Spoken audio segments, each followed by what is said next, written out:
PhD. एक तरफ पाकिस्तान में सिर्फ एक जायदाद, दूसरी तरफ आमिर साहब बता रहे हैं दुबई में सिर्फ 52 फ्लैट्स हैं, तो डिटेल्स क्या हैं? कोई पाकिस्तान में कोई ब्लैक मनी, कोई मनी लॉन्ड्रिंग का किसी को गॉडफादर कहा जा सकता है ना, इन्वेंटर, इसहाक डार साहब को ये मेरा ख्याल क्रेडिट लेना चाहिए। ये जो आपको सारी ये हाउस ऑफ शरीफ के इनके करीब होने की मेन वजह भी यही थी कि ये चार्टर्ड अकाउंटेंट हैं, और वो इंटरव्यू में भी फरमा रहे थे कि मैं यहाँ यूके से मैंने चार्टर्ड अकाउंटेंसी की है। अब आपको पता है यहाँ शरीफ किसी को इसके बगैर तो करीब ही नहीं आने देते जब तक आप उनके लिए कोई अच्छा ना करें, कोई तगड़ा किस्म का उनको बेनिफिट ना दें। सो इनकी उनके साथ एंट्री की मेन रीजन जो है वो यही थी कि ये अकाउंटेंट थे, चार्टर्ड अकाउंटेंट थे, इनको पता था कि पैसा कैसे कैसे कहाँ पे पार्क करना है। ये दुनिया भर के मॉडर्न तरीके यूके वगैरह एंड उसे कंपनी से वाइट कलर करें के तरीके ये सीख के आए हुए थे। इन्होंने कहा भाई साहब हम आपको बताते हैं कि जनाब के पैसा दुनिया भर में पार्क आपने ये कैसे करना है। सो डार साहब की इसमें बहुत सारी एक्सपर्टीज है, नंबर एक। नंबर दो, लोग हमें बड़ा वो करते हैं इस पे जी, आप ये जस्टिस काजी फैज़ ईसा साहब, हम उनके बड़े एडमायर हैं, बाद उनके बड़े बोल्ड फैसले हैं, बहुत अच्छे फैसले हैं। क्वेटा में जैसे उन्होंने वो जो कमीशन की रिपोर्ट बनाई थी जिसमें बहुत सारे बेचारे बलोच और दीगर पश्तून वकील जो हैं वो उस बम्बिंग में वो मारे गए थे, बड़ी खूबसूरत रिपोर्ट लिखी। ऐसे उन्होंने, आपको याद होगा फैज़ाबाद धरने पे उन्होंने बड़ी बोल्ड एक जजमेंट दी, बहुत सारे लोगों ने अप्रिशिएट किया, हम भी उन लोगों में से हैं जो उनको उसको अप्रिशिएट करते थे। लेकिन जहाँ पे हमारा दिल टूटा, और मुझे आमिर साहब कहते होते थे कि आप लोगों को दिल बड़ा जल्दी दे देते हैं और कुछ दिनों बाद आप दिल टूटता है और कई दिन आप रजाई में अपने तकिए के लिए सर देकर रोते रहते हैं। तो सेम हैपेंड इन इनके केस, जिसका इससे बड़ा ताल्लुक है।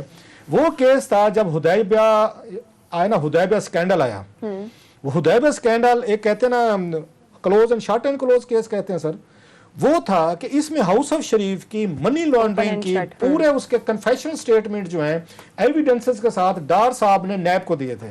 ये नैब की कस्टडी में थे यहाँ पे, इसमें ये जो है आपका अटक का ये आके अप्रूवर बने, वादा माफ गवाह बने। इन्होंने बकायदा इनको ले जाया गया लाहौर में, वहाँ जनरल अमजद उस वक्त ये थे नैब के चेयरमैन थे, उनके दफ्तर में बैठ के इन्होंने बकायदा कहा जी मैं आपके साथ बारगेन करना चाहता हूँ, मैं आपको हाउस ऑफ शरीफ के टोटल जो भी आज तक उन्होंने माल बनाया, कहाँ कहाँ पे पार्क किया, मैं आपको बताऊंगा, इसके बदले आप मुझे पार्डन कर दें, मुझे जेल से छोड़ दें। ये शरीफ जाने और आप जाने, और जहन में रखिएगा अभी ये शरीफ जेल में थे, ये सऊदी अरब में नहीं चले गए। मैं आपको बात करूं जनवरी फरवरी 2000 की बात कर रहा हूं, और ये जो शरीफ जो है ये दिसंबर में डील करके बैठ गए थे। ये इसहाक डार साहब ने फरवरी मार्च में इनको बेच दिया था अपनी उसके रिलीज के बदले कि जनाब के भाई साहब आप जाने, फौज जाने, बिल्कुल बने। मैंने इनके कहने पे किया, मेरा कोई कसूर नहीं। और उसमें इन्होंने फिर इनको ले जाया गया मजिस्ट्रेट के पास, वहाँ दफा मेरा ख्याल है 164 होती है, 164 के तहत इनसे बयानात हुए। इनसे मजिस्ट्रेट ने पूछा कि भाई साहब आप पे कोई जबरदस्ती तो नहीं है, कुछ चीज मुझ पे नहीं है, मैं खुद देना चाहता हूँ। उन्होंने कहा फिर भी आधा घंटा आप सोच लें, आधा घंटा बैठे रहे। उसके बाद हाथ से इन्होंने मजिस्ट्रेट के सामने इन शरीफों का पूरा कच्चा छट्टा लिख के दिया, और जिसमें पहली दफा इंकशाफ हुआ कि लंदन की काजी फैमिली जिनके यहाँ ये ठहरे थे ये अपनों को नहीं बख्शते, मौसनों की उनके साथ जो वो की गई है, जरा बहुत ज्यादा सुने, बाकी चीजों कौन सुन चुके, आमिर साहब भी बता चुके हैं, उस पर हम बाद में बात करते हैं। ये काजी फैमिली जब पढ़ने गए थे लंदन पे, इसहाक डार साहब घर में ठहराया था, उन्होंने इनको अपने घर में रखा। उन्होंने कहा जी बच्चा आया हुआ है लंदन से, अपने घर पे रखा। घर पे रखने के बाद इन्होंने जब यहाँ पे कुछ इनको पोजीशन वगैरह मिली, उन्होंने अपने वो बनवाने थे शनाख्ती कार्ड पाकिस्तान के। इन्होंने कहा जनाब कि मुझे पासपोर्ट की कापीज भेजें आप। ये उनका वर्जन है जो उन्होंने बयान जमा करवाए बाद में नैब में कि हमारे साथ ज्यादती हुई। जेएटी को भी उन्होंने ये बयान दिए थे कि हमें इन्होंने इम्प्लीकेट किया, हमें अब्यूज किया गया, हमें यूज किया गया, जाली नाम से जाली अकाउंट बनाए गए, टीटियां की गई। इन्होंने उनके नाम पे यहाँ पे बैंक अकाउंट खोले, उनके नाम पे मनी लॉन्ड्रिंग हुई, सारी की सारी। ये हुदैबियन कंपनी की जिसकी बात में उसमें कहते रहते हैं, वो सारी चीजें इन्होंने बताओ। मुझे क्या दुख है काजी साहब को, उन्होंने चीफ जस्टिस बने और किसी दिन साहब जब बनेंगे सबसे पहले मुझे और आमिर साहब की तलबी होनी चाहिए, क्योंकि हमने कुछ इस पे बातें की हुई हैं। मुझे क्या दुख है जो हमारा दिल टूटा, कई दिन में वही वाली बात कि उस पर हार्ट ब्रोकन रहा कि इन्होंने जब हुदैबिया केस लगा यहाँ पे इसमें न सुप्रीम कोर्ट में, जब यहाँ जेएटी पनामा हियरिंग हो रही थी, उस वक्त आसिफ सईद खोसा साहब ने कहा कि जनाब कि आपने इसको चैलेंज क्यों नहीं किया। हुआ क्या कि हुदैबिया में इन्होंने जो ज्यादती की बात में कि हुदैबिया केस जो है उस वक्त ये चेयरमैन थे कमर जमा चौधरी साहब, वो इनके नवाज शरीफ साहब ने उनको लगाया हुआ था चेयरमैन। उन्होंने इस केस को जनाब किया क्लोज। जब हुआ अदालत सजा नाहिल नहीं करना चाहती थी नवाज शरीफ को, उन्होंने कहा इसको खोल लो, केस खत्म हो जाएगा। इन्होंने जनाब लाहौर हाई कोर्ट में केस चल रहा था, वहां पे उसने लाहौर हाई कोर्ट, आपको पता है माशाल्लाह वो बड़े इंसाफ पे फैसले होते हैं वहां पे, हम उनके बड़े एडमायर हैं सारे। उन्होंने जनाब ये केस कर दिया क्लोज। ये हुदैबिया पेपर मिल वाला कि खत्म जी, इसको बंद करें। अब चाहिए ये था कि नैब इसको चैलेंज करता हाई कोर्ट, इसमें सुप्रीम कोर्ट में। कमर जमान चौधरी ने नहीं किया, टाइम गुजरने जाता कि केस सबसे बड़ा, और इसमें मादरत के साथ शरीफ फैमिली ने अपने फैमिली के खानदान की खवातीन को इन्होंने उनके लिए इस्तेमाल किया था मनी लॉन्ड्रिंग का। जो कल आमिर बात कह रहे थे ना, फिर रोते हैं कि खवातीन के नाम आते हैं, उनके नाम जदादे रखते हैं, उनके नाम पे मनी लॉन्ड्रिंग करवाते हैं, फिर कहते हैं उसमें 43 लोग थे जिनके नाम पे मनी लॉन्ड्रिंग की सारी मासियां चाचियां, सारे चाचा अम्मा से बेटियां, सबको, बीवियां, बच्चे, सबको इन्होंने उसमें लेके आए थे। खैर उसके बाद सुप्रीम कोर्ट में उन्होंने खोसा साहब ने कहा इसको रिओपन करवाएं आप, क्यों नहीं किया पनामा में। जब इनके सामने लगा, बेंच के सामने वो केस, उसमें जस्टिस काजी फैज ईसा साहब के सामने, अब आजकल तो कहते हैं ना मीडिया की आज़ादी बड़ी ज़रूरी है, इन्होंने 2-3 ऑर्डर किए थे, जो मुझे दुख है कि एज ए जज के तौर पर मैं अगेन एहतराम से कह रहा हूँ। इन्होंने सबसे पहले चेयरमैन पेमरा को बुलाया और गैगिंग ऑर्डर दिए।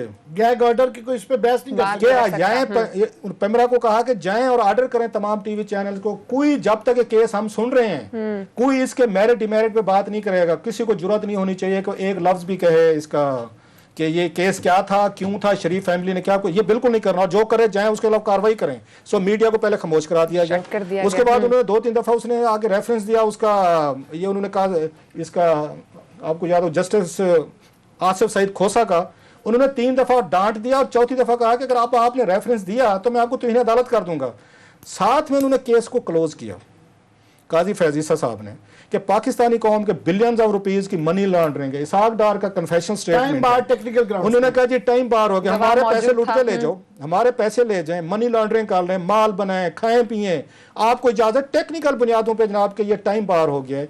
टाइम बार इसलिए हुआ है क्योंकि नैब उनके साथ मिला हुआ था, कमर जमान चौधरी एंड कंपनी नवाज शरीफ साहब के साथ मिले हुए थे, पूरा खानदान उसका फंसा हुआ था। सो वहां पे बैठ के काजी फैज ईसा साहब ने हमारे जैसे लोगों का दिल टूटा कि जनाब आपने इतना ओपन ऑब्वियस केस जो है आप उनको इजाजत देते जिसको रिओपन करें, बिल्कुल पूछें, और सुप्रीम कोर्ट ये काम कर सकती थी। आपने टेक्निकल बुनियादों में पहले मीडिया का मुंह चुप करवाया, फिर उन्हें मतलब उसके बाद डराया धमकाया, उनकी आज़ादी खत्म की, फिर आपने उनका पूरा केस क्लोज कर दिया और फिर कहते हैं जनाब के अब फिर इसके बाद मैं क्या कह सकता हूँ।